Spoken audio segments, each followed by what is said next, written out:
તો બાળકો આજનો આપણો લેક્ચર છે જેમાં આપણે એક્ટિવિટી ભણવાના છે. શું ભણવાના છે? એક્ટિવિટી. ચેપ્ટર નંબર કયું ચાલી રહ્યું છે ભાઈ? 13. અને 13 માં આપણે લાસ્ટ ટાઈમમાં શું જોયું હતું? તો કે લાસ્ટ ટાઈમમાં આપણે એક્ટિવિટી જોયું.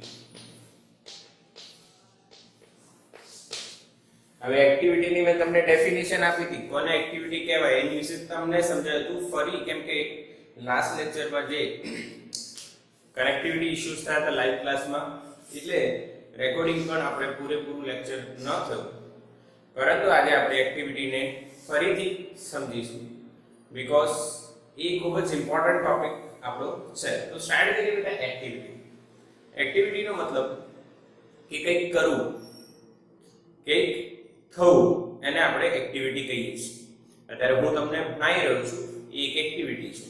તમે મારી જોડે ભણી રહ્યા છો એ પણ એક એક્ટિવિટી છે. એટલે એક્ટિવિટી એટલે એ તો આપણને નોર્મલી ખબર છે, બટ અહીંયા આપણે જ્યારે વાત કરીએ છીએ ટોપિકની, તો કે રેડિયો એક્ટિવિટી છે.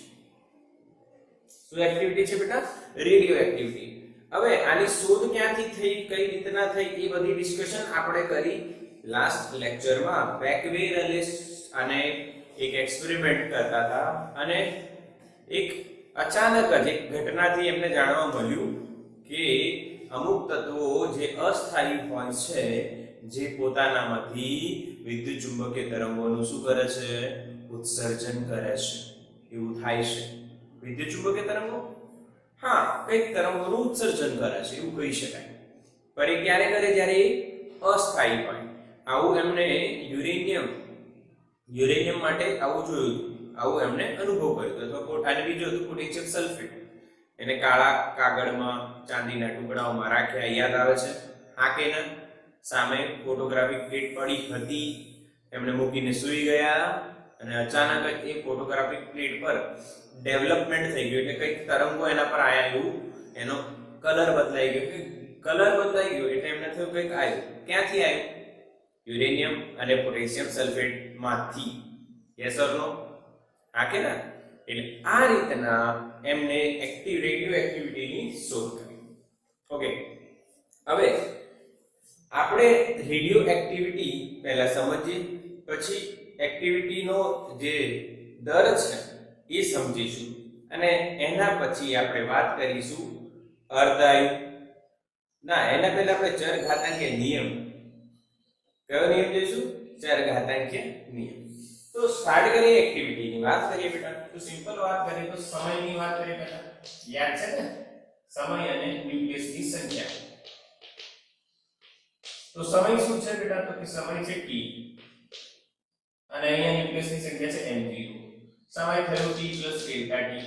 ન્યુક્લિયસની સંખ્યા થઈ ગઈ n. n એ n0 કરતા કેવા છે? નાના છે. એટલે કે વિભંજન એક્ટિવિટી થઈ રહી છે. એનો અર્થ શું છે? કે કોઈ પણ અસ્થાયી તત્વ એ પોતાની અંદરથી આલ્ફા, બીટા, ગામા આવા ત્રણ જુદા જુદા પ્રકારે ન્યુક્લિયસમાંથી ઉત્સર્જન થતું હોય છે. એટલે કે ઉત્સર્જન થાય તો ન્યુક્લિયસની સંખ્યા શું થશે? ઘટી જશે. હા કે ના? કઈ ઉત્સર્જન થાય, માની લો ઉત્તરાયણ આવી રહી છે બેટા. ચલો ઉત્તરાયણ આવશે, હવે આપણો એક ફેસ્ટિવલ આવવાનો છે ઉત્તરાયણ. તો ઉત્તરાયણ પર માની લો મારી જોડે ઘણી બધી પતંગો છે, 500 600 પતંગો છે, ચલો 1000 પતંગો છે. સમજો, મારી જોડે 1000 પતંગો છે. હવે તમે મારે ત્યાં આવો, મને મળો તો હું તમને અમુક પતંગો આપું. હા કે ના? ચલો એવું રાખીએ છે, ધારો કે ખબર પડી રહી છે પતંગનો એક્ઝામ્પલ, ખબર પડી રહી છે. હા કે ના?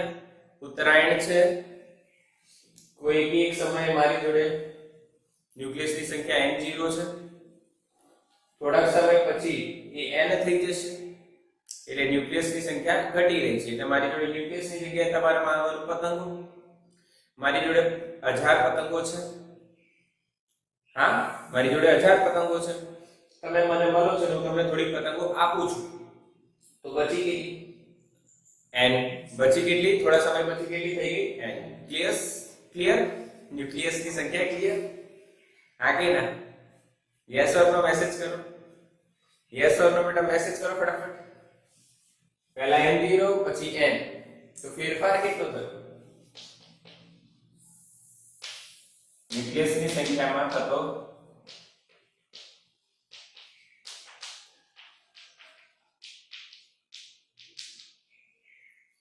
કેટલો થયો ડેલ્ટા n. ડેલ્ટા n શું લખાશે બેટા n0 n. યસ ઓર નો? પહેલા n0 હતું પછી કેટલું થઈ ગયું n થઈ ગયું.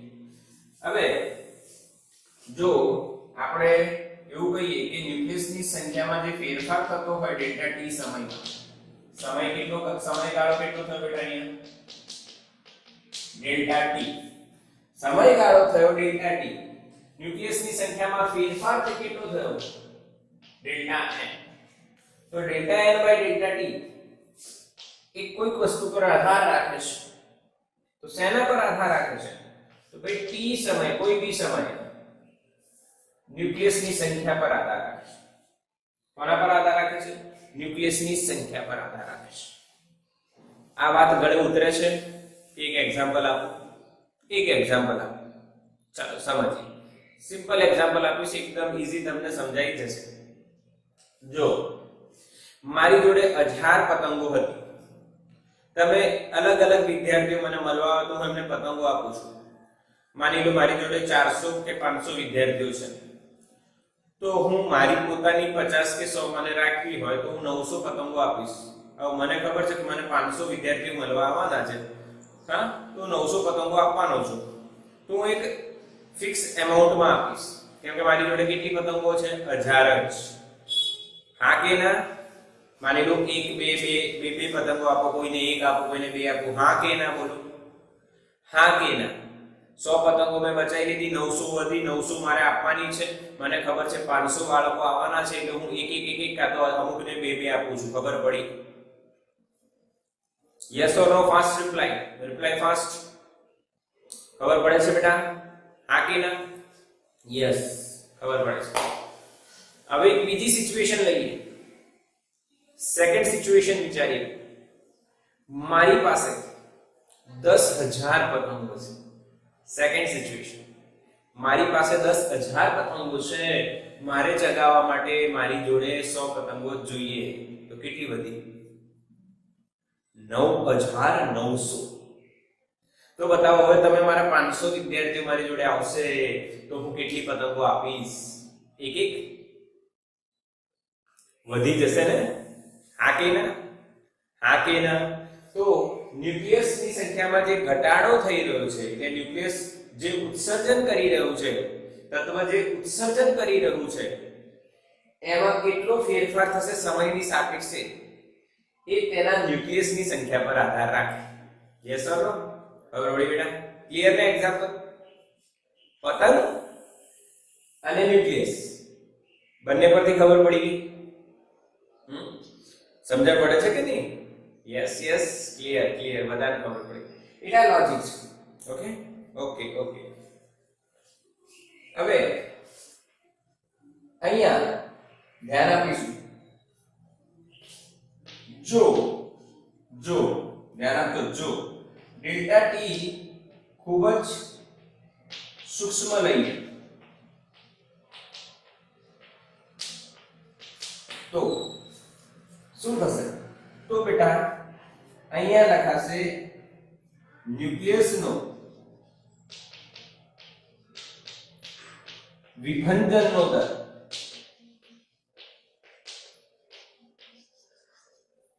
ન્યુક્લિયસનો વિભંજનનો દર. હવે એક શબ્દ બેટા આમાં કોમનલી આવશે, વિભંજન. કયો શબ્દ કોમન આવશે? વિભંજન. વિભંજન એટલે શું? તો ક્ષય થવું. શું થવું? ક્ષય થવું.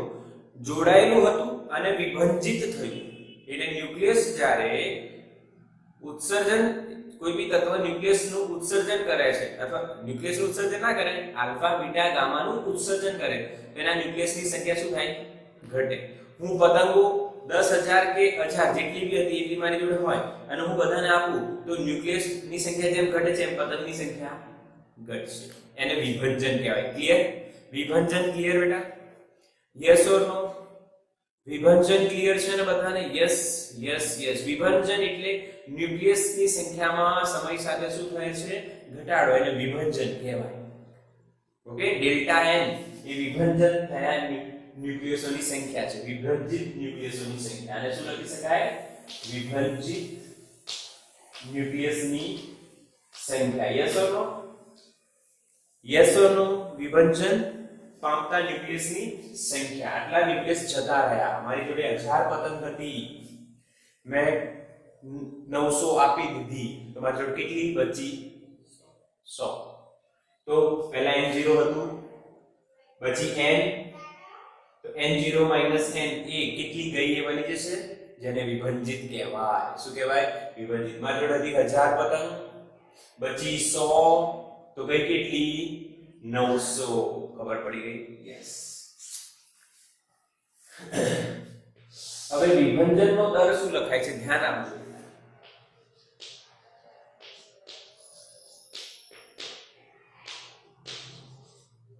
dn/dt. કેમ કે અહીંયા શું લખ્યું છે? જો ડેલ્ટા t ખૂબ જ સૂક્ષ્મ લઈ, કેમ કે આ જે ન્યુક્લિયસની વાત થાય છે એમાં જે વિભજન થઈ રહ્યું છે એનો સમયગાળો, સમય દર આપણે વિચારીએ, સમય કેટલા દરે થઈ રહ્યું છે વિભજન એ વિચારીએ ત્યારે ડેલ્ટા t ખૂબ જ સૂક્ષ્મ લેવું પડે, કારણ કે ખૂબ જ સૂક્ષ્મ સમયમાં પણ ન્યુક્લિયસની સંખ્યામાં ફેરફાર થઈ જાય છે. સૂક્ષ્મ સમયમાં પણ ન્યુક્લિયસની સંખ્યામાં ફેરફાર થાય એટલે dn/dt. હવે dn/dt ને બેટા આપણે એમ કહી શકીએ એકમ સમયમાં વિભજિત પામતા ન્યુક્લિયસોની સંખ્યા, એવું કહેવાય કે ના કહેવાય? આ શું છે? ડેલ્ટા n, આ ડેલ્ટા t. વિભજિત થતા ન્યુક્લિયસની સંખ્યા અને આ સમય, એટલે આને પણ શું કહેવાય? એકમ સમયમાં વિભજિત પામતા ન્યુક્લિયસની સંખ્યા. હવે પ્રોપોર્શનાલિટી ને ઇક્વલ્સ ટુ કન્વર્ટ કરીએ તો બેટા અહીંયા આપણે એક અચળાંક લાવવો પડે જેને લેમ્બડા n કહેવાય.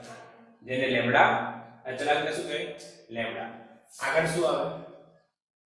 માઈનસ. આગળ શું આવે?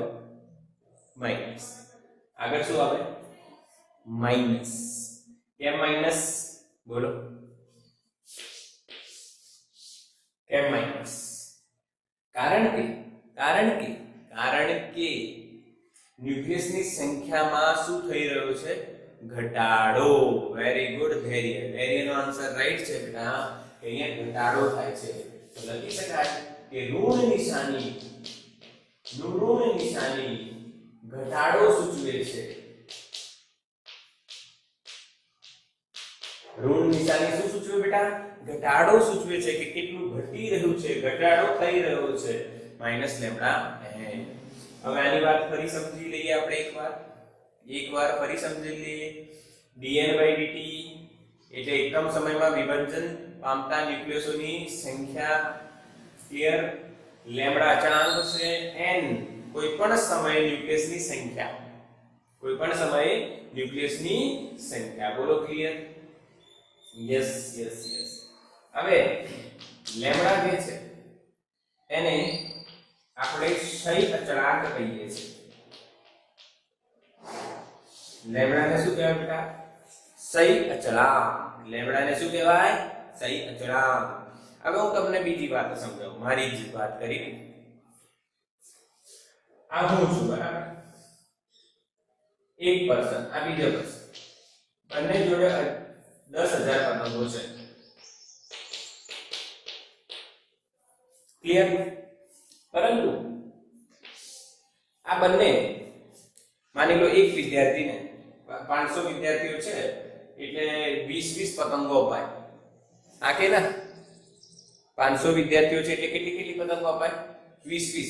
આ કે ના 10,000 ને ભાગી નાખીએ આપણે 500 વડે તો 20 × 500. એમાં મારી પતંગો નથી ગણતો. હવે 20 પતંગો અપાય 500 વિદ્યાર્થીને. કેટલી પતંગો અપાય બેટા? 20 પતંગો અપાય. હવે 20 પતંગો અપાશે, 20 પતંગો અપાશે, પરંતુ એક ટીચર જે છે, માની લો કે હું સારો માણસ છું, હું તમને 20 પતંગો આપી દઉં છું, પરંતુ મારો જે એક ભાઈ છે એ તમને 5 જ આપે. કેમ? એના સ્વભાવ પર ડિપેન્ડ કરે ને. એ વિચારે કે આપણે બીજી પતંગો નો યુઝ કરી લઈશું, કંઈક બીજું યુઝ કરી લઈશું. હા કે ના? એવું હોઈ શકે કે ના હોઈ શકે? બોલો, થાય કે ના થાય? હા કે ના? યસ. તમને ખબર છે કે આપણે જે દિવાળી પછી લેક્ચર સ્ટાર્ટ કરવાના હતા, તો એક ડેટ નક્કી કરી હતી કે આ ડેટે સ્ટાર્ટ કરીશું, પર આપણે એનાથી પહેલા સ્ટાર્ટ કરી દીધા. હા, ફિઝિક્સમાં આપણે પહેલા જ સ્ટાર્ટ કરી દીધા. એ આપણા સ્વભાવ પર ડિપેન્ડ કરે છે. યસ ઓર નો? આપણા સ્વભાવ પર ડિપેન્ડ કરે છે. અત્યારે આપણો લેક્ચર તમને ખબર છે 8 વાગે ચાલુ થતો હતો, પણ ઘણા બાળકો મને એમ કહે કે સર મોર્નિંગ જલ્દી પતી જાય તો સારું, તમે 7 વાગે ચાલુ કરો તો તમે 10 વાગ્યા સુધી અમારું બધું 11 છેલ્લામાં છેલ્લા 11 વાગ્યા સુધી અમારું બધું પૂરું થઈ જાય. હા કે ના? તો જલ્દી પતી જાય તો અમને રીડિંગ માટે વધારે સમય મળશે, તૈયારી માટે વધારે સમય મળશે, તો એના માટે આપણે આવું કર્યું 7 વાગે. ક્લિયર કે નહીં? જલ્દી ચાલી પડે. એ મારા સ્વભાવ પર ડિપેન્ડ કરે છે. હા કે ના? તમે અત્યારે બેઠા છો, તમે ભણો છો કે નહીં, એ તમારા સ્વભાવ પર ડિપેન્ડ કરે છે. તમે ભણો છો કે નહીં, તમારા સ્વભાવ પર ડિપેન્ડ કરે છે. એ જ રીતના અહીંયા પણ કેટલા ન્યુક્લિયસ વિભાજિત થશે એ તત્વના પ્રકાર પર આધાર રાખે.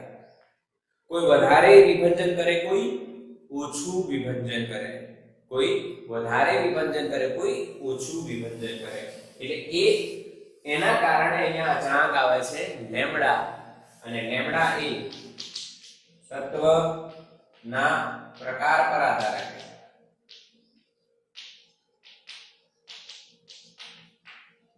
પ્રકાર અથવા ગુણધર્મ, એનો કેવો ગુણધર્મ છે, વધારે વિભાજનનો કે ઓછા વિભાજનનો? બોલો, કોઈ ડાઉટ?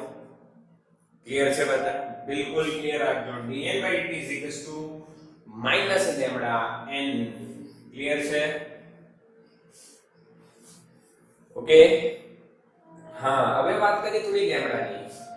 લેમ્ડામાં આપણે બે કેસ સમજી શકીએ બેટા. બે કેસ સમજી શકીએ કે ભાઈ તત્વ જો લેમ્ડાની વેલ્યુ વધુ હોય અને લેમ્ડાની વેલ્યુ ઓછી હોય, એટલે ગુણધર્મ આપવાનું ગુણધર્મ, પતંગો આપવાનું ગુણધર્મ વધારે હોય, પતંગો આપવાનું ગુણધર્મ ઓછું. પતંગો આપવાનો ગુણધર્મ વધારે હોય તો પતંગો ખતમ જલ્દી થશે. જલ્દી થશે. એટલે આને આવા તત્વને કહેવાય અલ્પજીવી. પાકો. અને પતંગો આપવાનો ગુણધર્મ ઓછો હોય, આવા તત્વને કહેવાય દીર્ઘજીવી. લોંગ લીવ્ડ અને શોર્ટ લીવ્ડ. નાનું જીવે. આની પતંગ જલ્દી ખલાસ થઈ જશે, આની પતંગ ઘણા સમય પછી ખલાસ થશે. કોઈ ડાઉટ બેટા? બિલકુલ ખલાસ. આવડ્યું? આ કે ના? અચ્છા, લેમ્ડાનો કોઈ એકમ બોલો છો? લેમ્ડાનો એકમ બોલો હાલ.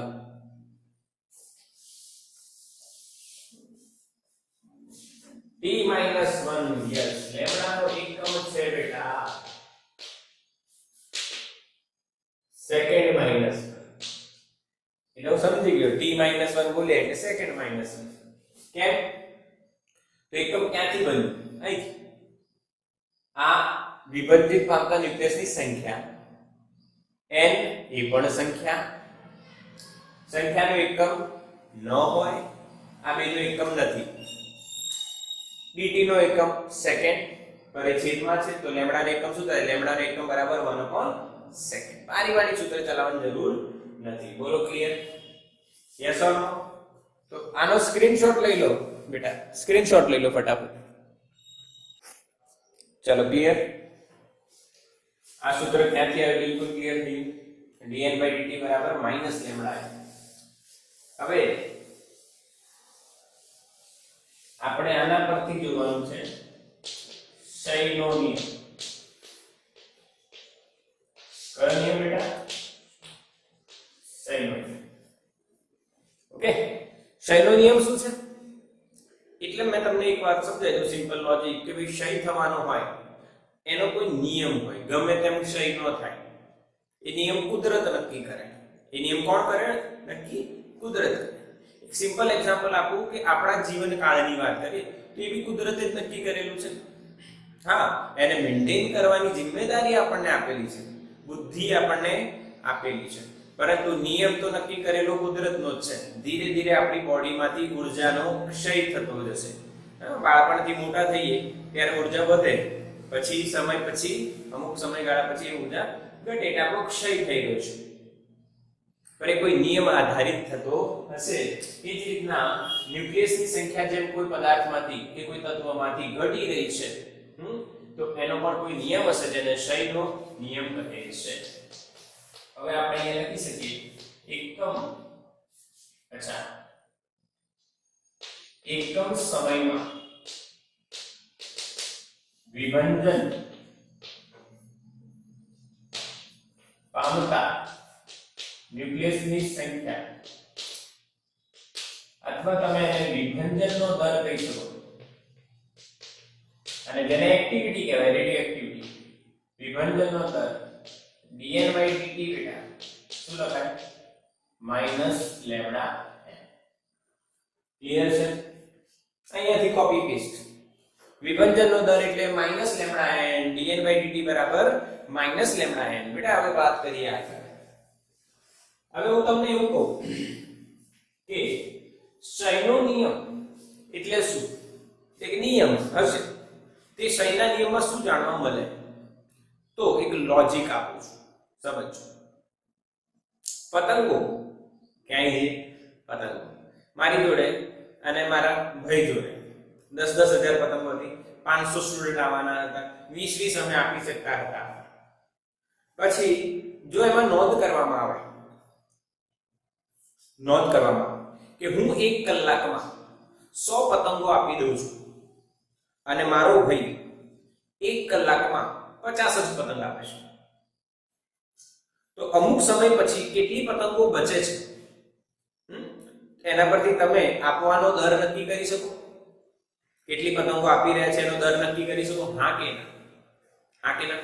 1 કલાક પછી મારી જોડે માની લો 9,900 પતંગ બચે છે, તો એની જોડે 9,950 પતંગો બચે છે. કે એ તો તમે ગણી શકો ને, જે ગયું એ ના જોઈ શકાય, પણ જે છે એ તો ગણી શકો ને. યસ, હા.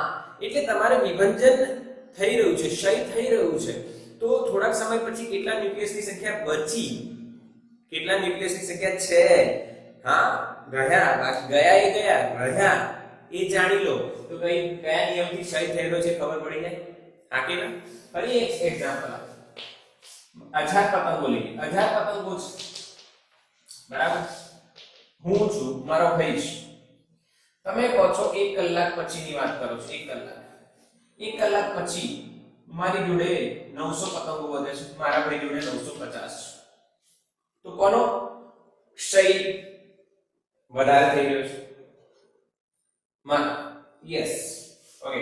પછી બીજો 1 કલાક તમે કાઢો તો મારી જોડે 800 અને આની જોડે 900 વધે છે, તો તમે એમ કહેશો કે રવિન્દ્ર સર ભાઈ જે છે 1 કલાકમાં 100 પતંગો આપી રહ્યા છે અને એમના ભાઈ 1 કલાકમાં 50 જ પતંગ આપી રહ્યા છે, એટલે ક્ષયનો નિયમ ખબર પડી ગઈ. હા કે ના? પર તમને ક્યારે ખબર પડે? જ્યારે તમને કોઈ પણ સમયે કેટલી પતંગો છે, હા કે ના, કેટલી પતંગો છે ખબર પડે એટલે ક્ષયનો નિયમ ખબર પડી ગઈ. હા કે ના બેટા? યસ. એટલે આપણે કેટલી ન્યુક્લિયસની સંખ્યા છે એ જાણીએ તો કયો નિયમ હશે? ક્ષયનો નિયમ. ચલો બેટા, હવે આપણે એ દિશા તરફ વધીએ. જો એ દિશા તરફ આપણે આગળ વધીએ. નિયમ જાણવા માટે આપણે dn/dt ની જગ્યાએ નીચે n લઈ લઈએ, બરાબર? -λ dt લખાય. ઓ dt ને આમ લઈ ગયા, n ને નીચે લઈ ગયા, ખતમ. હવે શું થશે? જો આનો મતલબ dt સમયમાં dn જેટલું વિભાજન થયું. ઓકે, સમય આપણે શરૂઆતનો લઈએ t0, અને એ સમય ન્યુક્લિયસની સંખ્યા માની લો કેટલી છે બેટા? n0, અને t સમયે ન્યુક્લિયસની સંખ્યા માની લો કેટલી છે? n. તો આ લિમિટ લઈને શું કરી દો? સંકલન કરતા. શું કરો બેટા? સંકલન કરો. સંકલન કરશો એટલે તમને જવાબ મળી જશે, બિલકુલ લોજિકલ જવાબ મળી જશે બેટા. ચલો સ્ટાર્ટ કરીએ સંકલન કરતા. સંકલન કરીએ n0 થી n 1 upon n dn 1 upon n dn n0 થી n માઈનસ લેમ્ડા અચળ છે ખાલી dt કયા સમયથી 0 થી t બોલો હા કે ના બેટા ક્લિયરિટી આવી રહી છે yes or no yes clarity છે હવે 1 upon n નું સંકલન બેટા 1 upon n નું સંકલન આ સંકલન આવડવું જોઈએ બોલો શું થાય મેસેજ કરો મેસેજ થઈ શકે છે યસ વેરી ગુડ બધાનો આન્સર આવશે ln n n0 થી n yes ln n n0 થી n આનું માઈનસ લેમ્ડા કશું નથી એટલે 1 નું સંકલન t થાય અને લિમિટ શું પાસે 0 થી t બંને સંકલન આવડવા જોઈએ 1 upon n નું સંકલન ln n 1 upon n નું સંકલન ln n ln એટલે log base e અહીંયા કશું જ નથી લેમ્ડા અચળ છે એટલે 1 નું સંકલન જેની સાપેક્ષે કર્યું હોય એ જ વિધેય આવે t હવે લિમિટ મૂકશો તો ln n minus ln n0 થશે minus lambda t જો પહેલા n મૂકવાનું માઈનસ કરીને n0 મૂકવાનું અહીંયા t મૂકવાનું પછી 0 મૂકવાનું 0 મૂકવાની જરૂર નથી હવે લગભગ 9 કે 10 માં કે 8 ધોરણમાં log ના તમે નિયમ જોયા માની લો આવું હોય log a log b બેટા તો તમે શું લખી શકો છો બોલો log a ગુણ્યા b લખાય અને log a minus log b હોય તો શું log a ભાગ્યા b લખાય આ બે નિયમોની વાત કરું છું યાદ છે યાદ ના હોય તો લખી લેજો અને log ના નિયમો કહેવાય હા જે ભણ્યા છો તમે 8 9 10 માં ક્યાંક ભણ્યા છો યાદ આવે છે નહીં ભણ્યા તો અત્યારે યાદ રાખી લેજો ઓકે તો અહીંયા બાદ બાકી હોય તો ભાગાકાર એટલે ln n upon n0 બરાબર માઈનસ લેમ્ડા આપણે ક્ષયનો નિયમ જાણવા માટે શું જાણવાનું n ન્યુક્લિયસની સંખ્યા ક્ષય થયા પછી કેટલા ન્યુક્લિયસ રહ્યા પતંગો આપી દીધી કેટલી રહી એના પરથી તમને ખબર પડી છે જાય કે ક્ષય કયા નિયમથી થઈ રહ્યો છે તો એને જાણવું હોય તો એને કરતા બનાવો પણ કરતા બનાવો એટલે ln ને ક્યાં લઈ જવાનું નીચે એવું ના બંને બાજુ તમે e લેશો e ની ઘાત યાદ છે ને ln દૂર કરો તો e આવે બંને બાજુ e એક્સ્પોનેન્શિયલ ફંક્શન એટલે આને મેં ક્ષયનો નિયમ અથવા તમે આને વિભંજનનો ચર ઘાતાંકીય નિયમ બી કહી શકો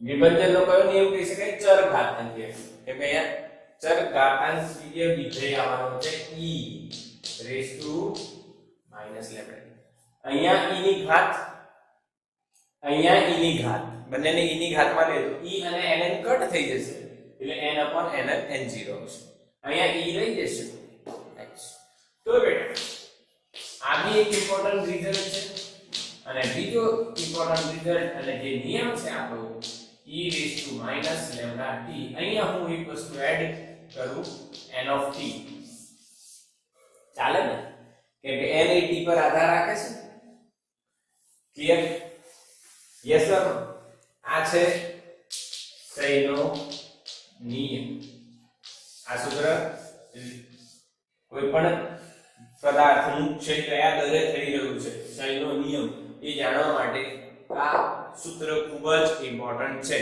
લખી લેવું બોક્સ બનાવી દેવું એનસીઈઆરટી લઈને બેસો અને બોક્સ બનાવી દો આઈએમપી નિયમ મોસ્ટ આઈએમપી નિયમ n of t is equals to m0 into e raised to minus lambda t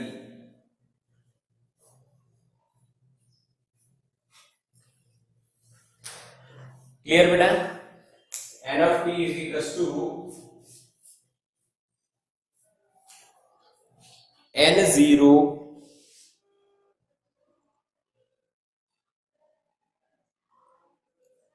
into e raised to minus lambda t. પાકું? યસ ઓર નો? અચ્છા, હવે તમે મને બતાવો n ઘટે છે કે વધે છે? n ની મૂલ્ય સમય સાથે ઘટશે કે વધશે? મેસેજ કરો ફાસ્ટ. ડિક્રીઝ ઓર ઇન્ક્રીઝ? યસ, મિહિર નો આન્સર રાઈટ છે ભાઈ, ઘટશે. તમે ટાઈપ કરી રહ્યા છો, મિહિર અહીંયા બેઠો છે એટલે જલ્દી આન્સર આવી ગયો. ઘટશે, ઘટશે. કઈ રીતે ખબર પડી? e ની કઈ ઘાત છે? Minus lambda t. e ની વેલ્યુ બેટા તમને ખબર હોવી જોઈએ. e ની વેલ્યુ કેટલી? 2.718. e ની વેલ્યુ કેટલી? 2.718. એટલે જો કોઈ ધન મૂલ્યની ઘાત ઋણ હોય તો એની વેલ્યુ શું થશે? સમય સાથે જેમ સમય વધશે તેમ આ વેલ્યુ ઘટશે. આ ઘટશે તો આ n of t ઘટશે. એટલે સમય સાથે ન્યુક્લિયસની સંખ્યામાં શું થઈ રહ્યો છે? ઘટાડો. પર કઈ રીતે ના થઈ રહ્યો છે એ જાણવાથી એને કયો નિયમ કહીએ છીએ આપણે બેટા? સહીનો નિયમ. પાકો? યસ ઓર નો? બિલકુલ ક્લિયર? अच्छा, e ની વેલ્યુ લખી નાખો. e is equal to 2.718. अच्छा, n of t શું છે? દાખલા માટે હો, બધું શેના માટે જોઈ રહેશે? દાખલાઓ. જ્યારે તમે દાખલા ગણશો ત્યારે આ વસ્તુ તમને ખબર હોવી જોઈએ. t સમય અવિભાજિત ન્યુક્લિયસની સંખ્યા. એનો અર્થ શું છે બેટા? બચી ગયા. જે ન્યુક્લિયસ બચી ગયા. યસ ઓર નો? જે ગયા એ તો ગયા, આ બચી ગયા.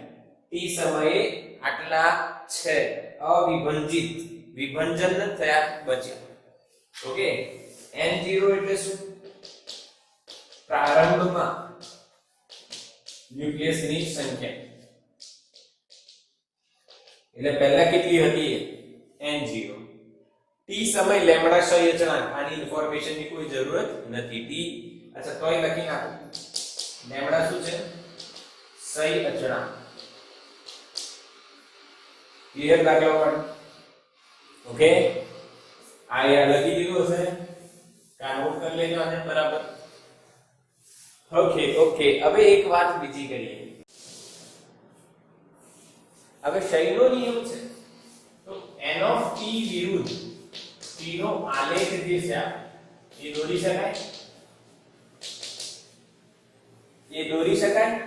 હા, એ જે આલેખ છે એને આપણે બેટા ક્ષય વક્ર પણ કહીશું. શું કહીશું? ક્ષય વક્ર. શું કહીશું? ક્ષય વક્ર. ચલો તો દોરીએ. તો n of t, અહીંયા t, અહીંયા 0 સમયે પ્રારંભના ન્યુક્લિયસની સંખ્યા કેટલી હતી બેટા? n0. જો આવે 0 સમયે ન્યુક્લિયસની સંખ્યા n0 અને સમય સાથે શું થશે? ઘટશે. તો ઘટશે, ધીરે ધીરે ધીરે ધીરે ધીરે ધીરે ધીરે ઘટશે. આને કહેવાય કયો વક્ર બેટા? ક્ષય વક્ર. હા કે ના? ટચ કરવાનું નહીં, ટચ કરવાનું નહીં. કેમ? કેમ કે એનો એક નિયમ છે કે આ ક્યારે શૂન્ય થશે? ન્યુક્લિયસની સંખ્યા ક્યારે શૂન્ય થશે? વિચારો, ધ્યાન આપો. n of t બરાબર n0 upon e raised to lambda t લખાય બેટા. આ માઈનસ છે અને મેં ધન કરવું હતું તો નીચે લાવ્યો, બરાબર. હવે t વધશે એમ આ મૂલ્ય વધશે તો આ ઘટશે. તો આ 0 ક્યારે થાય? અનંત થાય ત્યારે. આ મૂલ્ય ક્યારે કેટલું થાય? અનંત. એટલે અહીંયા ટચ કરવાનું નહીં, ખૂબ જ લાંબો સમય ચાલશે. બોલો બેટા, ક્ષયનો નિયમ અને ક્ષય વક્ર પાકું? તો સ્ક્રીનશોટ લઈ લેવાનો. યસ, બિલકુલ પાકું કરાવી દીધું મેં તમને.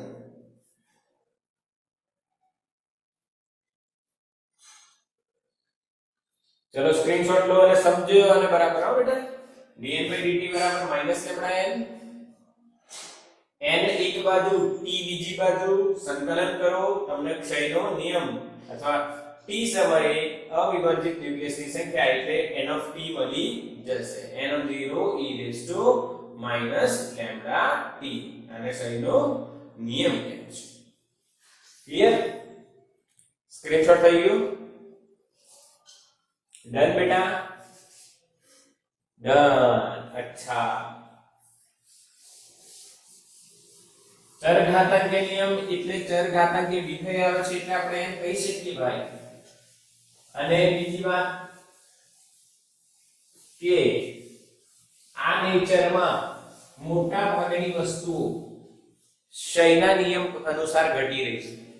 મોટા ભાગની વસ્તુ એટલે તમને એ જે ડાઉટ હતો બહુ પહેલા કે આ ઈ ક્યાંથી આવ્યો એવું ડાઉટ હતો કે નહીં? બોલો હા કે તમને જ્યારે ઈ ને કહેવામાં આવ્યું કે તમે ભાઈ આવું લખો ln a ln y બરાબર x, તો તમે ln ને દૂર કરો તો y બરાબર શું લખવાનું? e raised to x. પછી તમને પ્રશ્ન થયો કે ઈ કેમ આવ્યું? હા, પછી મેં તમને કીધું હતું કે આને એક્સ્પોનેન્શિયલ ફંક્શન કહેવાય. એ વખતે જ્યારે તમે લાઈવ લેક્ચર નતા આપણા ઓનલાઈન, આપણે ફેસ ટુ ફેસ મતલબ ત્યારે મેં કીધું તો આને એક્સ્પોનેન્શિયલ ફંક્શન કહેવાય. અને નેચરમાં ઘટાડો આ જ રીતના થઈ રહ્યો છે. કુદરતનો નિયમ છે. કોઈ બી વસ્તુનો ક્ષય થવાનો એક નિયમ હોય અને ચરઘાતાંકીય નિયમ હોય. હા, જેમ કે ડાયનાસોર વર્ષો પહેલા મરી ગયા, પણ આજે એમના હાડકાઓ તો મળે છે ને, અવશેષો મળે છે કે નહીં? બોલો હા કે ના? મળે છે કે નહીં? એટલે એમના અવશેષ તો હજુ સુધી છે. એટલે ક્યારે ખલાસ થશે? અનંત સમયે. એટલે આ એક્સ્પોનેન્શિયલ ફંક્શન એ નેચરનો ફંક્શન છે એટલે આપણે સમજવું પડે. અને એમાં ક્ષય થવાની એક જ લોજિક છે. આ વેલ્યુ મૂકો ને, e ની વેલ્યુ 2.718 અને પછી t ની વેલ્યુ વધતી જાય તો એ પ્રમાણે આ આલેખ બને છે બેટા. ઓકે, ચલો ક્લિયર? તો હવે ક્ષયનો નિયમ ખબર પડી ગયો. તો હવે આપણે વાત કરી લઈએ રેડિયો એક્ટિવિટી એટલે શું. અત્યાર સુધી સાહેબ શું કરતા હતા? એક્ટિવિટી જ કરતા હતા બેટા. મીટિંગ ઓવર થાય તો બેટા ફરી જોઈન કરજો. હમણાં આપણે લાઈવ કન્ટિન્યુ જ કરીએ છીએ. ઓવર થશે એટલે જોઈ લઈશું પછી.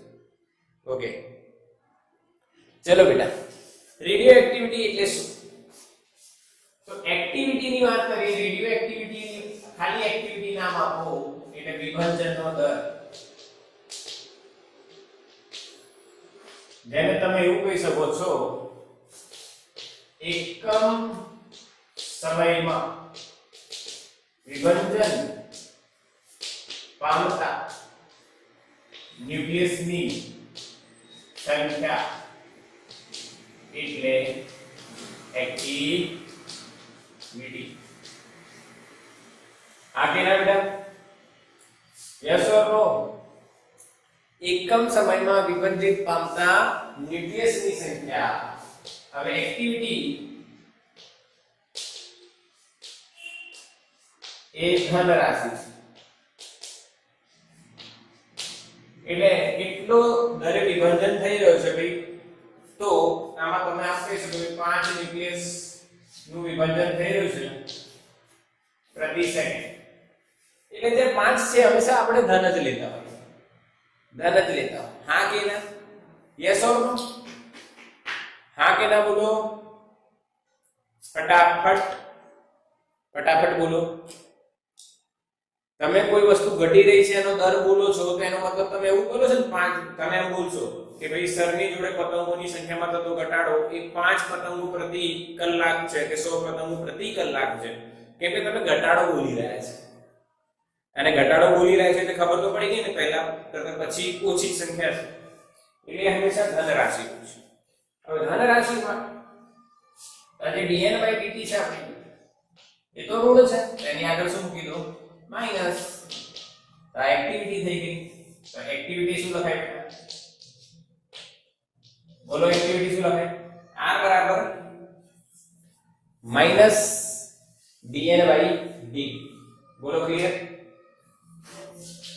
પર તમે ભણી ગયા કે ભાઈ dn/dt કેટલા છે બેટા માઈનસ લેમ્ડા n તો માઈનસ માઈનસ તમે અહીંયા શું લખી શકશો plus lambda n this is activity situation આવડે કે નહીં dn/dt જ પરંતુ એક્ટિવિટી ધન લેવાની છે કેમ ધન લેવાની એ મેં તમને કીધું કે તમે વિભાજનનો દર બોલી રહ્યા છો તો તમે એમ થોડી બોલશો બેટા કે માઈનસ આવું છે હા એમ બોલશો કે ભાઈ રવિન્દ્ર સર -10 પતંગ ગોબર પ્રતિ કલાક આ રવિન્દ્ર સરનો વિભાજનનો દર છે કે રેટ છે એક્ટિવિટી આટલી કરી છે જો તમે માઈનસ બોલશો તો ઊંધું થઈ ગયું કે તમે ઘટાડો બી બોલો છો પાછા માઈનસ બી લખો છો એટલે બોલવું શું પડે પ્લસ એટલે એક્ટિવિટી ધન રાશિ છે એટલે લેમ્ડા n બોલો હા કે ના yes or no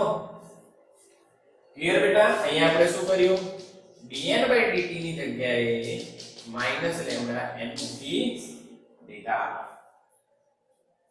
okay okay સરસ સરસ કમ્પ્લીટ સમજણ પડી ગઈ હવે એક બીજી વાત કરીએ જો એક્ટિવિટી આપણે આમ લખતા હોય r બરાબર -dn/dt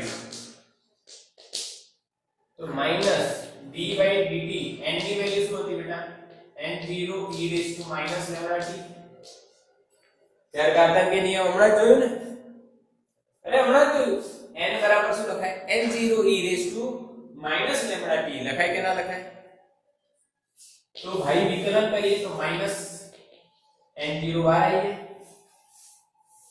कौन विकलन से d/dt of e raised to minus lambda t minus n0 વિકલન અને સંકલન આવે એટલે અમુક બાળકો વિચારતા થઈ જાય કે આ તો ભૂલી ગયા છે એટલે જ મેં પહેલેથી કરાવું છું અને હું જે કરાવું એ ધ્યાન આપવાનું બધા નિયમો રિવાઇઝ થઈ જશે n0 અચળ છે બહાર આવી e raised to minus lambda t e raised to ચલો હવે સમજ્યા okay e raised to minus lambda t નું વિકલન કઈ રીતના થાય તો e નું વિકલન અને સંકલન એનું એ જ થાય ખબર પડી ગઈ હા કે ના e નું સંકલન પૂછે કે વિકલન તો જે હોય એને લખી દેવાનું પછી આમાં જે ઘાત હોય એનું વિકલન ગુણાકારમાં કરવાનું તો ગુણાકારમાં માઈનસ લેમ્ડા t નું t ની સાપેક્ષે વિકલન શું તો માઈનસ લેમ્ડા અચળ t નું 1 એટલે જવાબ શું આવશે અહીંયા માઈનસ લેમ્ડા હા કે ના બેટા યસ ઓર નો ખબર પડી બધાને તો જ આગળ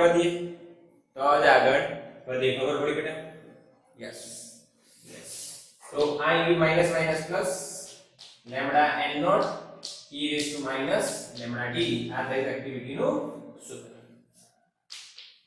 પરંતુ તમે આને જોઈ શકો લેમ્ડા n નોટ અને અહીંયા લેમ્ડા n એટલે t સમયે એક્ટિવિટી લેમ્ડા n નોટ એ પ્રારંભિક સંખ્યા એટલે પ્રારંભિક એક્ટિવિટી જો આપણે r નોટ લખીએ તો સૂત્ર બની જશે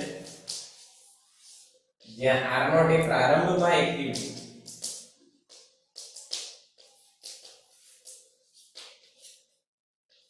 એટલે r નોટ બરાબર શું લખ્યું લેમ્ડા n નોટ પાકું બેટા આ તો એનું જ કોપી પેસ્ટ આવી ગયો ને કયો કોપી પેસ્ટ આવી ગયો n બરાબર n not e raised to minus lambda t કે તમે રાખ્યું એમાં r બરાબર હવે r not e raised to minus lambda t સમજી ગયા કે નહીં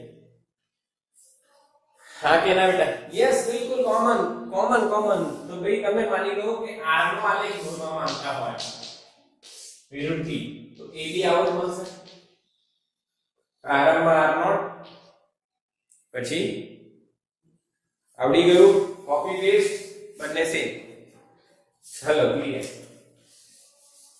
એટલે એક્ટિવિટી નું સૂત્ર શું બોલશો બેટા મેં તમને સ્ટાર કરી આપીશું એક અને આ બે સૂત્રો તમને આવડવા જ જોઈએ એક્ટિવિટી માટે સ્ટાર કરો બોક્સ બનાવો બરાબર અને આ તો ખબર જ હોવી જોઈએ ને આના સેમ જ છે બેટા આ પ્રારંભ આ અંતિમ t સમય આ t સમય અને આ પ્રારંભ અહીંયા તમે r of t બી લખી શકો છો બેટા જેમ n of t લખતા હતા એમ r of t ચાલે. ચલો ક્લિયર એક્ટિવિટી. એક્ટિવિટી ના એકમોની ચર્ચા કરી લઈએ. આનું સ્ક્રીનશોટ લઈ લો. આનો સ્ક્રીનશોટ લો. આપણે આના એકમો છે તે ચર્ચા કરી લઈએ. આ બસ લાસ્ટ ટોપિક છે બેટા. લાસ્ટ પોઈન્ટ એક્ટિવિટી ના એકમો. આનો સ્ક્રીનશોટ લઈ લો. આવું વિકલન તમને ચોપડીમાં નહીં જોવા મળે. તમે કહેશો સર આવું ચોપડીમાં આ બધું તો આપેલું જ છે, પરંતુ મેં જે સ્ટેપ્સ કરી છે હા વિડિયો મળશે બેટા, 100% મળશે. ડન. સ્ક્રીનશોટ લો ફટાફટ.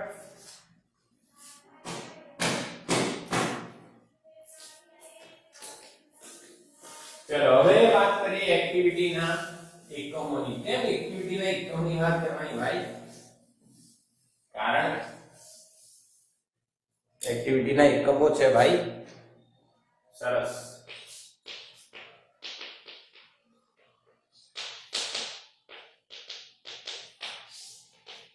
ત્રણ ભણવાના. કેટલા ભણવાના? ત્રણ એકમો છે. પહેલો ને બીજું સરખું છે બેટા. ત્રીજું બહુ જરૂરી છે.